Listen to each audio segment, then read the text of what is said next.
બનાસકાંઠાની વડગામ તાલુકા પંચાયતમાં પ્રમુખની ચૂંટણીમાં ભાજપ કોંગ્રેસ વચ્ચે બબાલ। તાલુકા પંચાયતના હોલમાં ભાજપ કોંગ્રેસના કાર્યકરો વચ્ચે ધક્કા મુક્કી થઈ।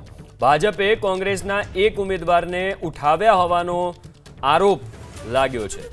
તો બનાસકાંઠાની વડગામ તાલુકા પંચાયતમાં પ્રમુખની ચૂંટણીમાં ભાજપ કોંગ્રેસ વચ્ચે બબાલ થઈ છે।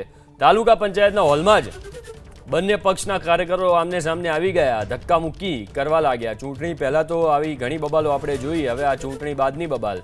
ભાજપે કોંગ્રેસના એક ઉમેદવારને ઉઠાવ્યા હોવાનો આરોપ લાગ્યો છે।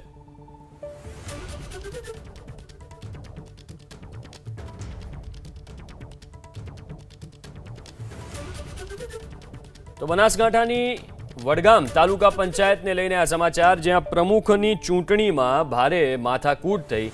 ભાજપ અને કોંગ્રેસના કાર્યકરો ઉપસ્થિત હતા, બંને આમને સામને આવી ગયા। આરોપ એવો લગાવ્યો કોંગ્રેસે કે ભાજપે